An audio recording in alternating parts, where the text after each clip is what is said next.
Hello, everybody. Welcome back to the Holistic Pharmacy Podcast. I have another amazing guest with me on today. Her name is Mel Hopper Koppelman, and she's a program director at Synthesis Health Lab, and she's the go-to expert for people who've tried everything to heal their chronic illness, but keep hitting dead ends. By guiding her patients through a systematic 5-stage process, she helps patients achieve a 50% plus reduction in symptoms without endless supplements or constant lab testing. With 2 master's degrees and 15 years of clinical experience, Mel has pioneered a revolutionary approach that combines Chinese medicine, functional medicine, and developmental neurology. Her methods have helped thousands of patients recover from conditions like chronic fatigue, autoimmune disorders, and fibromyalgia when conventional and functional medicine failed. So Mel, very big welcome to the show here. And I'd love to start with the question I ask everybody, which is really how you started to do this work. Like, did you know that this is what was going to happen when you were growing up? Yeah, so I think that when I was young, when I was little, there were early indications that I would end up going into the field of integrative medicine that I ended up falling in love with. My mom was a physician. She was an endocrinologist, and she was also a medical researcher. And so I remember at a very early age playing with her doctor's kits with my dollies and helping them to get better. And I found out even quite recently that my grandmother was accepted to medical school after World War II in France, and ultimately she ended up not going because she didn't pass her physical because she had a heart murmur. But my grandfather was a chemist, and so I have a strong background in this area where I'm very interested in biochemistry. I'm very interested in living systems. But I think that seeing the experience that my mom went through, especially in the 1990s with a lot of insurance changes, enforcing really silly policies around how she could practice, I knew I didn't want to go into industrial medicine. And so I went a little bit of a different route. But after college, I traveled to India for 6 months where I was volunteering. And while I was there, I contracted amoebic dysentery, which I do not recommend. And I was quite ill, and I saw the inside of a couple of Delhi hospitals, but I was not given the treatment to prevent the chronic infection, and so I developed the chronic infection that I had for over 2 years. And when I came back to the United States, the medical system here, I just think they're not very familiar with that sort of tropical illness, and so they did not know how to test or treat for it. Well, period. So I kind of was left to my own devices, basically. And so that's when I discovered how helpful Chinese medicine can be, and also ended up really needing to learn a lot about nutrition, because there's a lot of opinions and dogma and different ideas around nutrition, what people should eat. But ultimately, because my digestion was so thoroughly trashed, I really needed to figure out, in reality, what I could do. So that ended up, inspiring me to go on to, I got a master's degree in Chinese medicine and acupuncture, and then a second master's in nutrition and functional medicine, which I have adored, being able to help people with problems that often they're told there is no help for. So that it's really very rewarding. But my path took a little bit of another twist 8 years ago when I had another health challenge. I woke up one morning and my whole system had crashed. I could barely function. And I had body-wide pain. I had no short-term memory. I had cognitive dysfunction, and just profound fatigue. I just needed to sit down or lie down whenever I could. And so, at that point, I already had a lot of tools, a lot of really useful frameworks for how to approach this, right? This is what I do for a living, and I already had quite a few years of experience. And so at first I was doing more of what I already knew. So I was running more labs on myself and finding more things to treat, usually with supplements, and doing all the things. And then at a certain point, maybe a year or two in, I had to admit to myself that this was not working, and it was very humbling. And I declared intellectual bankruptcy and sort of retrained, and just was voraciously hungry for what was true, what was real, that the things I had learned seemed to be partially true, right? And that they worked and helped sometimes. And I really wanted to know what are the accurate first principles, not based on opinion, but just empirically. And that led me to restudy Chinese medicine and Chinese herbs based on a classical understanding that's really rooted in the first principles of physics and nature. And then also to do a really deep dive on the nervous system, which I had no training in, but the nervous system is really the foundational system of the entire body. And I now have come to believe that you can't really interpret labs very well if you don't know how the brain works, So that's been very rewarding, because now I have a level of, I guess, kind of competence and desire when people have, super challenging histories. Now I have the tools and the frameworks that I know I can guide them. Yeah, amazing. And I love your mission of like being that person that people can turn to when they've tried everything else, and then having support systems or solutions for them based on your own understanding that you had to kind of learn the hard way, right? When something happens to yourself or a close loved one, this is usually when people start becoming sort of seekers and getting on different paths. And a lot of times we don't have those answers right away from allopathic sources or other nearby sources. So it prompts us to have to go on like this hero's journey and learn it. And in your case, you had to keep learning and keep evolving. And it's kind of like a curse and a blessing at the same time, right? When you're going through a hard time, but it also is teaching you a lesson or helping you to evolve. So what would you say to somebody that may be struggling and maybe losing hope because they're just suffering and they haven't been able to seek those answers? They haven't found a practitioner that can sort of help them with everything. Maybe they've got partial relief, but they still have some lingering symptoms. Yeah, and there's a lot of people out there like this. And I think that one of the most important skills in these times is discernment, because we have this explosion of information and products and tools and supplements and gadgets, and a lot of them are actually really quite helpful when they're used at the right time for the right person in the right way. It's, I use the metaphor of building a house a lot for various things, but, when we get so focused on the tool, it's like, I've got this amazing hammer. And it's like, well, that's not how you would approach a house renovation. That's, that's crazy. But that is what happens. And one of, I would say one of the blessings is because I've been doing this long enough now and I've seen so many trends come and go, then you get to be able to spot them. So at first, it's really exciting. It's like whatever, it's CBD, it's PEMF, it's, hydrogen water, any of these things. And again, these can be helpful. I'm not saying that, but you think that that's going to save the planet or like everyone, or it's the missing key to everything. So once you've been around long enough and you can spot that, then it really becomes more of a case of, first of all, how is this really working? The challenges that I had, it was the perfect collection of problems to have in order to force me to learn things that I would not otherwise have had to learn. The skill set that I had before I was sick, I was still able to help a lot of people who hadn't been able to get better, but I was also still frustrated with my batting average. I wanted it to be just more reliable. And so, things like in my own system, which I think is true of probably about 30% of people with chronic illness, so not a small amount, that we talk a lot nowadays about chronic inflammation as being the cause of everyone's problems. But there are a lot of people who are actually underinflamed, and that's more their problem. So instead of being, what I'd say, stuck in the perpetual summer of inflammation, they're stuck in hibernation of winter.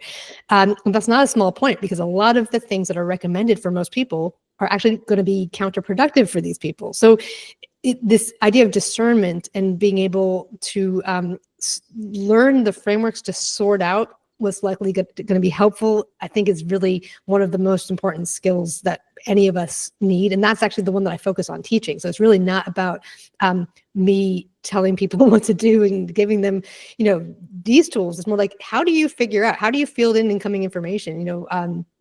with people that I'm working with, I want them to be seeing other practitioners. It's there's going to be a lot of help there, but now they understand about timing, or when the practitioner says something to them, like, yesterday someone said, oh, this chiropractor told me I need zinc, and I asked him why, and he said because it is important for 300 biochemical processes, and I was like, that's true, but we've got like 20,000 proteins. We've got 100,000 different conformations. I could start pulling out other micronutrients that I could say that about. So why zinc, right? And so just it's like we all need to take these positive things that we've learned about how things from nature can be helpful, or actually are foundational, but then become a little more mature in our thinking and go, okay, right. Well, so vitamin C is good, but does that mean that everyone needs an IV full of it, or that's going to fix everything, right? That we can just get a little more discerning.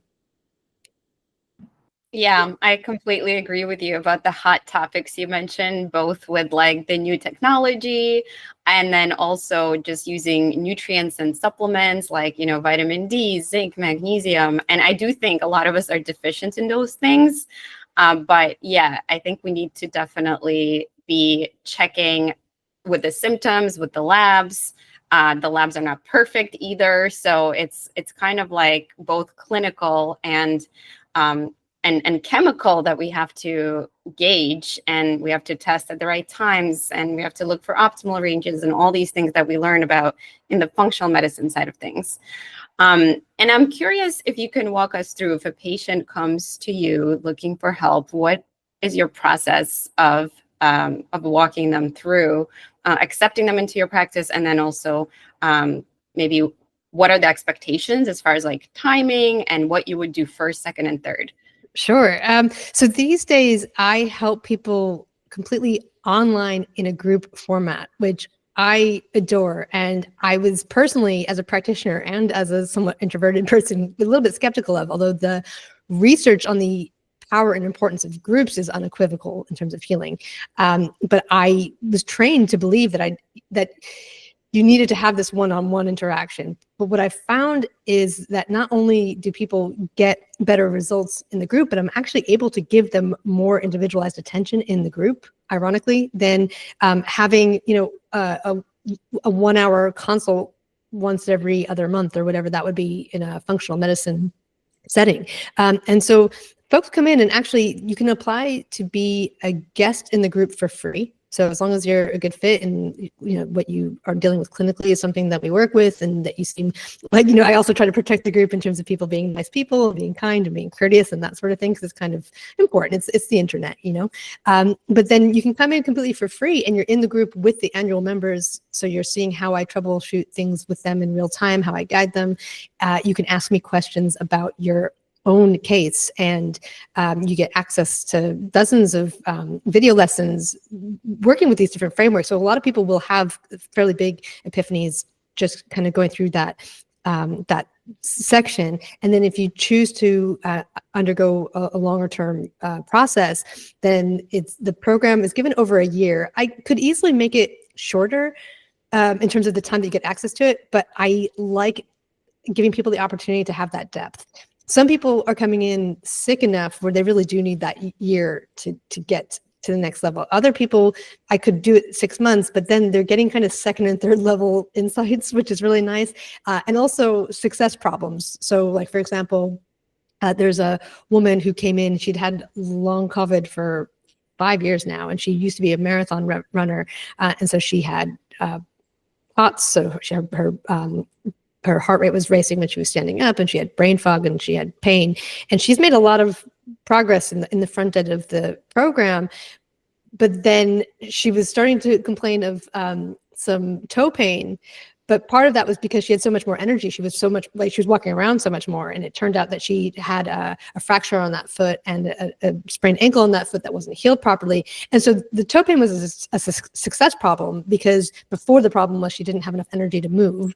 And now that she has enough energy to move, now that she's coming out, and now we can handle that. So I like to have the opportunity for people to get to another level of functioning and well-being in their life, to come up with those things, so they're learning how to think about these things. I love that so much. Now, you talked about root causes, and with functional medicine, that's what we're always concerned about. And you mentioned inflammation is considered to be a big topic to tackle nowadays, that we're all attributing things to inflammation, but that's actually an intermediate, right, process where there's something behind that inflammation that's either triggering it or not allowing your own healing mechanisms to kick in, like you said, with the summer or winter type inflammation problems. And so I'm wondering if you can talk to us about like how you would assess for a person's root cause, right? Because we have all these diagnoses and these symptoms, but then how do we actually get to those root causes? Yeah, sure. That's a really good question. The first thing that's really important, which I like that you said, is that we're talking about root causes, right? So there has been a tendency to try to find the root cause, which was a good step in the right direction based on not doing that and just suppressing symptoms. But most of the time, especially if someone's been, has a complex presentation where they have digestive issues and neurological issues and so on, there's likely going to be more than one thing. And having that frame a little bit more accurately oriented towards reality is helpful, because now we're not looking for like the one boogeyman to blame everything on and then getting disappointed and frustrated when that doesn't quote unquote work. And so part of it is really organizing people's journey in a step-by-step manner where we're going through stages, and these stages are actually it turns out that the body has a preferred order that it likes to heal in. And I know this is a little bit different than a lot of people learn in functional medicine land. I know that when I was primarily treating according to what I had learned in different functional medicine trainings, I was looking for an appropriate order of operations, because what would very frequently happen is someone would come see me, I'd run a bunch of labs, and I'd find a lot of things. And then there's a question, where do you start? And different people I trained with had very different answers to that. Some would say, start with hormones. Some would say, start with the gut. And I tried all those things for a very long time now, but I guess for me, it wasn't, it didn't seem to work well enough of the time. So in one case, we'd start with the gut, which is very common. As I got further into practice, I started attracting people with kind of more serious issues or had been sick longer, had tried more things. A lot of them had come in already having spent a lot of time working on their gut. So they'd already done that. So then we had to figure out what to do next. And that hadn't really solved everything. And in my case, I'd also started with the gut. Starting with hormones also seemed like it made sense and it could work, should work. And I was running labs and that sort of thing. And, I would say less than half of the time was that sort of the answer. And even when people felt better, it also seemed to cause other problems. But once I learned about using this order that I'm working with now, where it's really about where can you start that's the least likely to cause problems, and then it starts to the things that people have tried before start to make sense as to why they didn't work. And so I start with the immune system.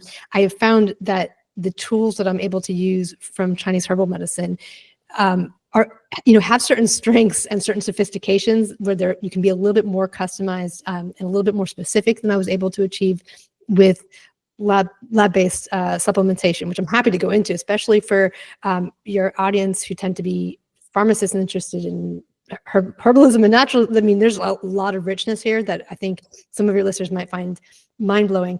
But we start with the immune system, which is really like the exterior of the body. So if you're renovating a house, if there's a leaky roof and smashed in windows and water's coming in, you're not going to start changing the carpets and you're not going to start, doing the wiring. That's just the wrong order. So with the immune system, this is really about your exterior barriers to the outside world. And so even before the gut, is also, a very large exterior barrier in a sense. But when you are an animal walking around, your back and your skin are really more exterior than your gut. But also it's, as I'm kind of describing it, this sounds like a little bit of like an intellectual conversation, but really it comes down to what happens when you treat this way, right? So we go in this order. We start with the immune system. We then work on the gut. We then work with the neuroendocrine system, which has been really interesting, in terms of what I've learned about that since I started. And then we work on tissue repair, which is like blood flow and old injuries and things like that. And I started to learn what happens when you go out of order. So for example, if someone has, let's say, fibromyalgia and like a lot of like muscle tension and pain, and they go for a massage, it's not uncommon for them to feel hungover the next day and to feel like a flare. And then it's once you understand the order, it starts to make sense that when the body has an infection, whether that's, it could be like a hidden pathogen or a chronic latent infection, it is trying to sequester it in tissues, and it's trying to reduce circulation. So it's not wrong or stupid or bad to want to go for a massage, but then it just starts to make sense as to why you would think that would help, and yet it doesn't quite. Or in the case of the gut, people will spend a lot of many people, including myself, in my own developmental history, which we can go into, spent a whole lot of time focusing on the gut, and yet I still had autoantibodies. I still had inflammation no matter what I did, because the immune system really needed to be, retrained first. And sometimes the way we're trained, we kind of stick the immune system and the digestive system together. We say like things like 90% of the immune system's in the gut. And again, this isn't wrong, but it's not necessarily the most accurate map for working with the organism in front of us. And that actually, once I was able to back up a step and start, improving tolerance to my environment, the gut then just became very happy with what I was already doing. So I don't want this to be too much of an intellectual exercise. It really is where you learn by doing it, and each person learns by doing it. Yeah, I love that. So what's step number 5? Step number 5. So step number 5 is boosting. And that's where most people start. So our culture trains us that we're missing stuff that we need to go out and buy, and it's the same thing with our approach to the body. And I completely agree with the understanding that our soils are depleted and that people are on, eating all this food-like stuff and that we are missing nutrients, no doubt about it. But at the end of the day, there's a few things. One is that, these same people, including me in the past, have all this dysbiosis and craziness. And, the cells that we're made of are very similar to the single cells that we evolved from, that were 3 billion years old, and very similar to the single cells that overgrow when we don't want them to grow. And when we start taking things like iron and B12, they love it. It is like, there's a paper actually that talked about iron supplementation is like chocolate for dysbiotic bacteria. So it's not a question of whether or not there's truth to that perspective. It's really more about, again, going in order and really shifting the lens.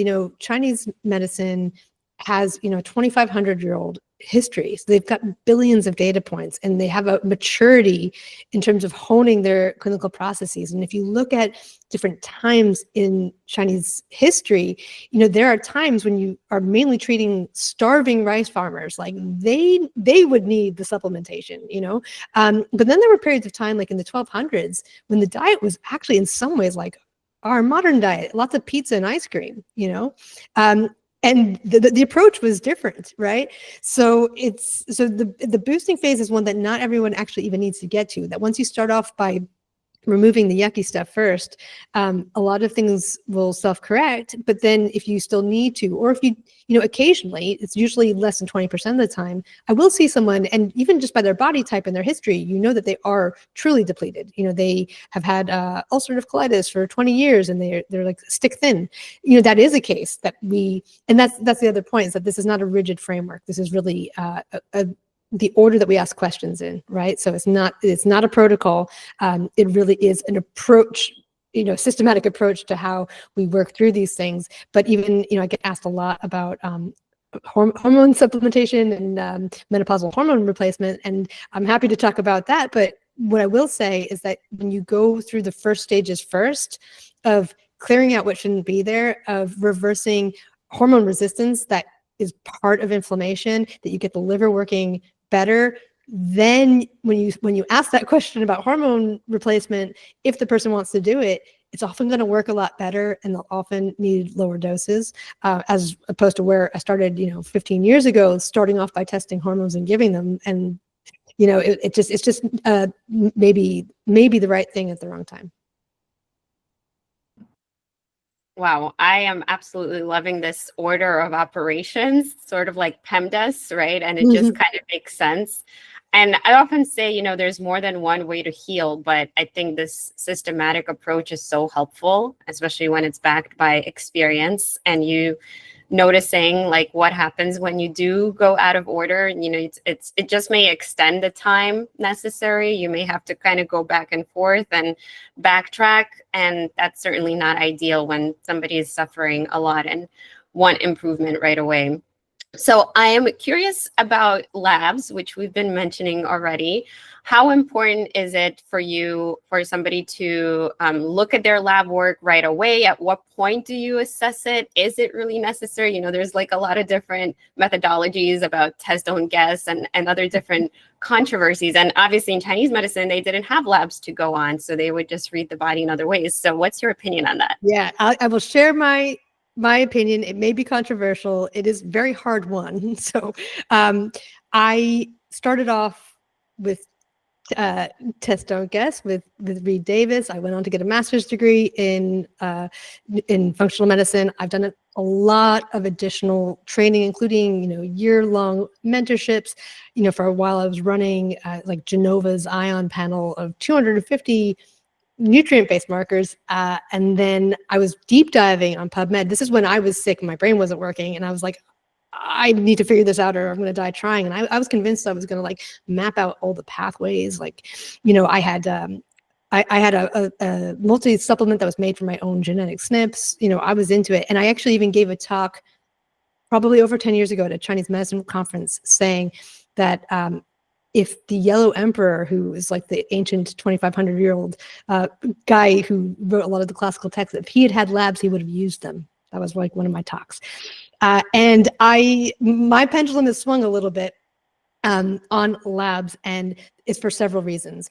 One is that the way that labs are interpreted, even in functional medicine, are more often misinterpreted than they are interpreted accurately. And it's everyone's, people are well-intentioned and they're very intelligent, and it's not saying what they think it is saying. And even when I was in one of these year-long mentorships and I was asking questions that the person couldn't answer, but it's like, it's okay not to know everything, but it's like, how are they thinking about it? Or what are their assumptions? Or what are they doing with the fact that they don't understand it? But there was so many gaps. But I can give you some examples, well, let me give you some, what are some examples? Okay, here's a good example. So mercury testing, right? So as part of my history, when I had dysentery and I could barely eat anything, one thing that I could very happily eat all day long was fish.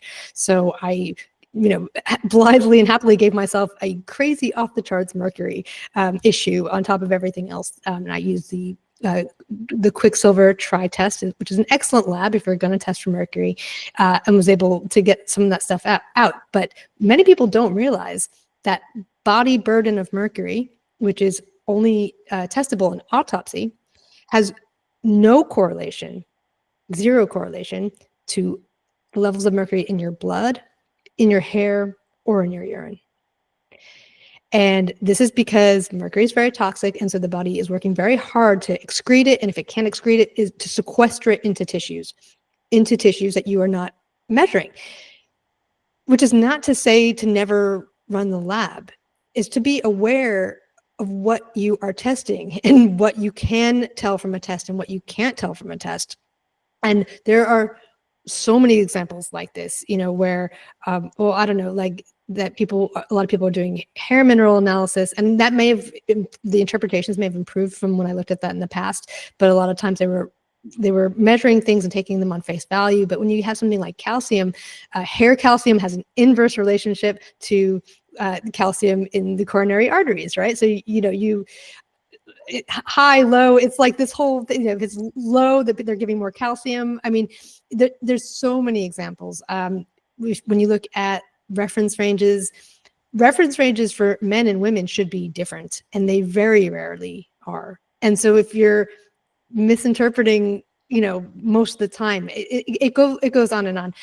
So what I've come to after completely walking away, going completely crazy, trying to interpret all these biochemical pathways and follow the tryptophan pathway from sun exposure and how it turns into serotonin and melatonin and driving myself mad.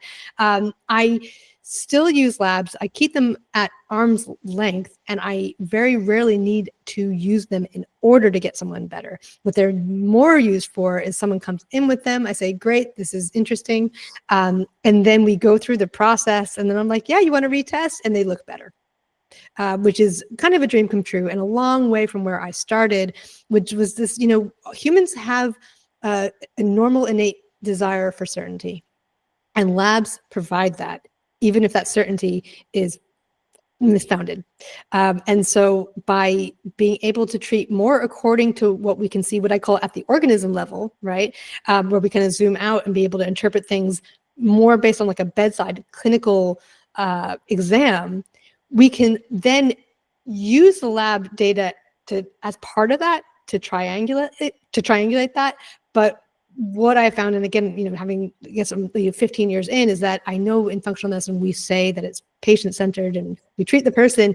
In practice, it is very hard to not focus on the lab data, and that is what, when I see people who have been through that route and I see how many supplements they are on, and whatever it is very difficult not to do that. So I use labs. I can interpret them. They are sometimes helpful. They have been helpful for me, but if I had been using them as a primary tool guiding what I was doing clinically, I would still be very sick. Yeah, thank you so much for that perspective. I think there's just so many opinions out there, and it's so interesting to hear all the different approaches. And I completely agree with you that we tend to over intellectualize, and that's where conventional medicine is getting it wrong sometimes, right? Where it may be so helpful in the acute setting, but when you're trying to really go into the root causes of chronic illness, there's just so many factors that the labs can not give us the full picture, even if we're trying to test everything. So we really need to use so many more tools, even if we're using the labs. Mm-hmm. And yeah, it just tends not to happen when we focus on that. So, and actually, just to provide like another, I don't know, because it's one thing to say this way is problematic, but then it's like, well, what do we do instead? And so I want to share a little bit of kind of where I ended up, which was really, I don't know, for me, I think it's fascinating, right? Is that, so a lot of the way we use labs is kind of comes from old school lab testing, where we just didn't have that many markers. And a lot of those markers are still very helpful, by the way. But what we're now moving into, and actually we've been there for a few years, is in the age of metabolomics, right? Where you can basically, add an agent and then measure how everything changes. When you measure how everything changes at once, so not one marker or two markers, but all the markers, what you're really looking at is a global shift in metabolism. And when you're doing that, you're getting back to what I referred to before with the cell danger response of summer metabolism or winter metabolism. If you have big summer metabolism, that's inflammation, and you can also go into a hypometabolic state, right? So that's everything shifting at once. Well, it turns out that that's actually what the ancient Chinese herbalists were talking about when they talked about cold and hot. So we go back full circle. So now we have this like beautiful pharmacopoeia of these formulas that have been used for millennia, that we really know how they work. And we can work on that level. And is it ever relevant that someone has a SNP? Maybe. There are genetic diseases. There are always examples, right? There are examples of true iron deficiency, but they don't present all the time in a functional medicine lab practice, right? So if we start off by understanding things like hot and cold, damp and dry, which is exactly what the metabolomics data shows, and we have all these tools that we can use to interface with that, this is higher leverage, because you're looking at the global state. You're not over focusing prematurely. So the example I would give is like, if we're looking at trying to grow a garden and we look outside, what do we want to know? We want to know, like, where is the sun coming over throughout the day? What is the average rainfall? What does the drainage look like? Now, could I go in and do a soil sample and test for the minerals in there? Absolutely. Would that be helpful? Sure. But what if I mainly only did that? What if I mainly just took the soil sample? I kind of listened a little bit about the history of the property and then tried planting just according to that. It's not going to go well, right? So this is it, this is what I mean by arm's length, is that it's probably more important where the sun's going and where the drainage is than the exact percentage of phosphate in that soil, and just making sure that we're flexible in our frameworks so that we can use the appropriate lens for the appropriate situation. Yeah, absolutely. And I think a lot of my students, that when we talk about energetics, it can be really confusing because we don't tend to learn that way based on the foundational principles, like you were mentioning earlier, with just the laws of the universe and physics and the power of observation and perception. But that's really where science did originate, kind of just noticing the qualities, noticing the patterns. And they really tell us about what's happening on this micromolecular level when we observe it in other ways. And now that we just got so good at going micro and we have the tools to go there, it sometimes doesn't let us, see the forest from the trees kind of thing. So I think it's so wonderful that you're combining all of those things and integrating them. And using that framework, and then using your clinical approach and understanding where you can implement each, which I think that's the missing thing. When we have like a rigid protocol or a guideline that we follow, we sometimes forget the art, right? And we just focus strictly on going step by step. So I wanted to ask you, since we're talking about controversial things, there's a lot of different opinions also about detoxification. So what do you think we're getting wrong there? Great question. I think part of the problem is when we're applying any lens like that to everyone. It's like it's a partial story that has enough truth to it, right? Like, are we toxic? Sure. Like I agree, right? But I also remember a time when like that was everyone's problem and that was what we needed to do. And it just doesn't account for reality, for really, where do we need to start and where do we need to go?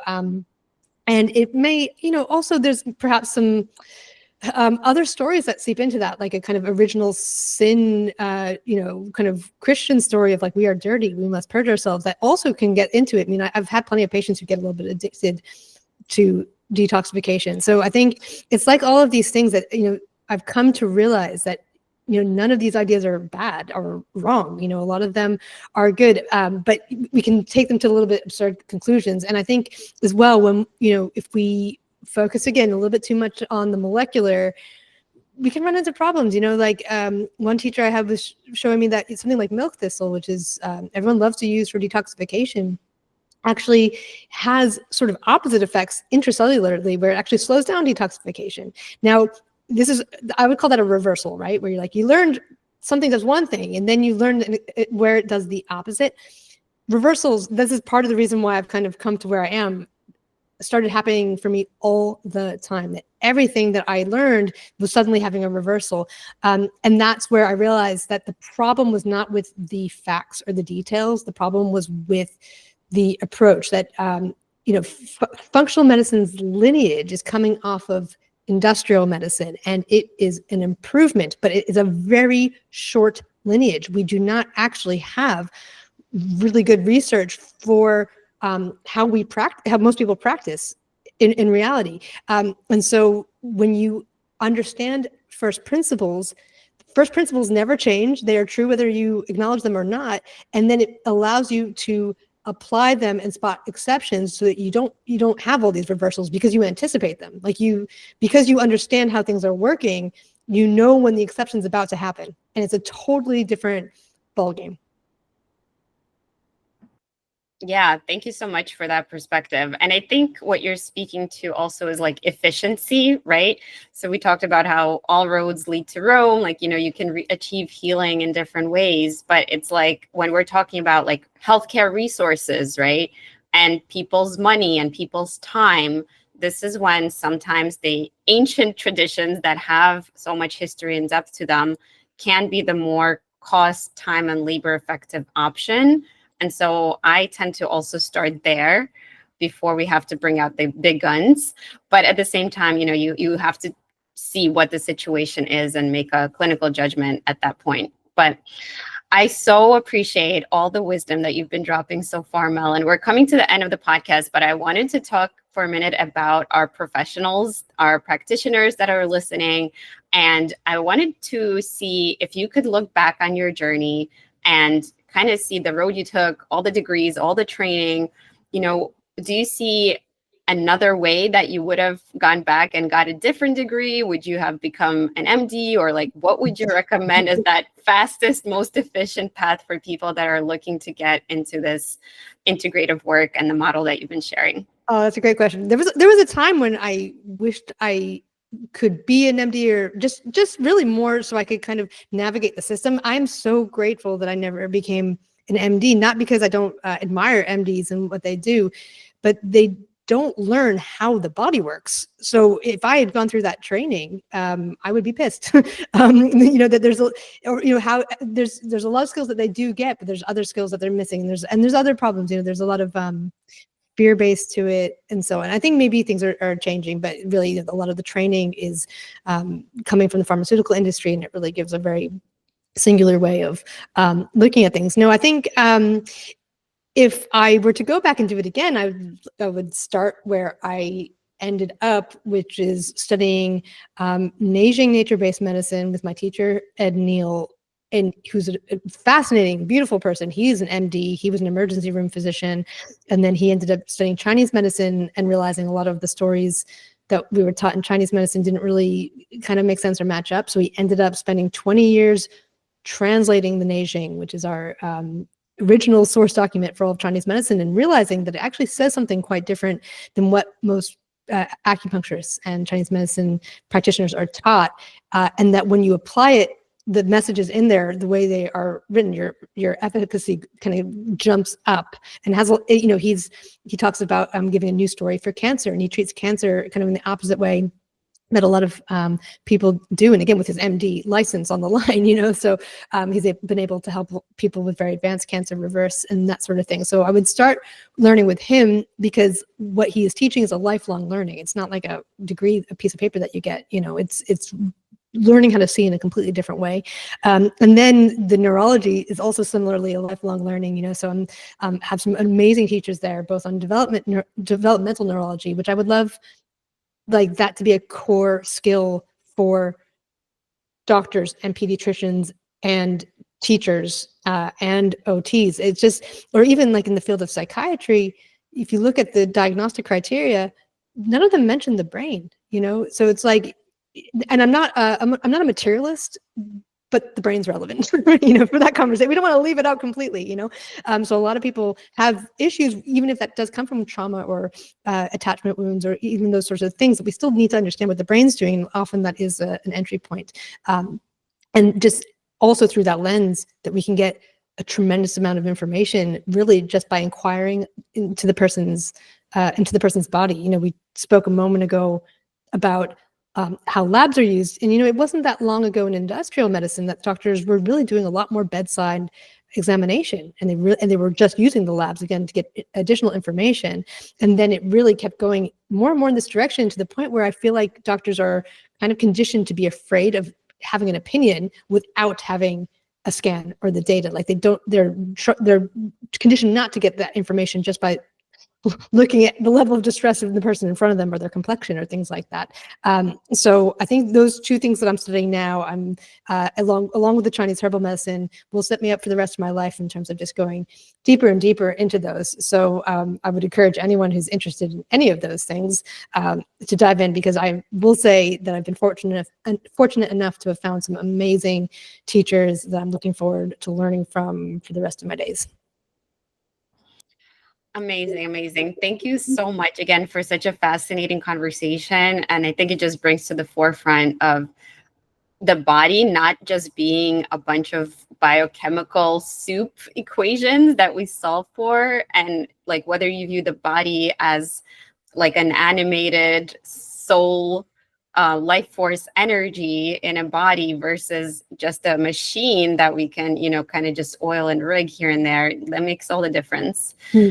So Mel, do you have one more minute to go into a rapid fire round of questions? Sure. Okay, beautiful. So the first question is, what's the number one thing you recommend for somebody to improve their quality of life right now? For most people, it's to figure out what they have that they don't need to get rid of. It's usually faster and more efficient, whether that is a commitment or an object that's collecting dust or something that they're taking, that you can usually start off by simplifying and clearing, and then if you need to add, you can add after. Yes, such a confusing world out there where we don't have enough simplicity. So I love that. Okay, question 2, was there anything that most surprised you about your journey that we've been talking about in this episode? I think that the neurology piece, it's amazing how all of the things that people can do even when their brain is somewhat broken, you know, like that always amazes me. And also just what you can learn by just watching someone walk. You know, for me, like if I find myself in an airport, you know, it's like my new guilty pleasure, just watching people walk, and I can tell all sorts of things about them, including their personality and their brain function. So that surprised me, but it's also kind of a fun party trick. Wow, amazing. I have to try that. So finally, I would love for you to share about a fun hobby or any new projects or anything else that you want to share about yourself. Yeah. So my family recently moved to a different area of our state here in Rhode Island, and we've got a daughter who's just turning 6. And so I'm enjoying learning how to do new things along with her. So that has involved things like rock climbing that I hadn't done before, skiing that I hadn't done before, camping that I hadn't done too much. So I'm kind of enjoying being in the beginner's mind and trying to get my competency up a little bit faster so I can also teach her safely and enjoyably. But those are the things I'm enjoying at the moment, is like kind of learning how to do the things that I want to help bring into her experience. Yeah, that's so beautiful. I think when we have kids, it's an opportunity to relive one's own childhood because you're kind of reliving all those life phases along with them. And even if you don't have your own kids, if you have kids in your life, that also just gives you that chance to be, you know, their aunt or, you know, whoever that gets to relive those little pieces. So I think that's wonderful. So Mel, if somebody is local, can they contact you or do you practice online? Tell us the best way that listeners can get in touch. Yeah, sure. My local practice is very limited, so it's mainly existing patients for the most part. But where I am seeing people is online. I have a group of people all over the world who are going through step-by-step process to reverse complex chronic illness. It is free to apply to that group. I also have a practitioner group, which I don't mention as often, really for popular demand, that people wanted to learn how to do this. And in that group, I usually want the practitioner themselves to also go through the process. A lot of us are walking wounded and wounded healers. It's the best way to learn. It's the best way to learn all the psychological things, all the things that we tell patients to do and that we don't do ourselves. And we want to become aware of those internal drivers, and then we can level up our leadership. And again, this is all from personal experience. So that, you know, these are set up to keep to a high standard, but it's free to apply to either of those groups.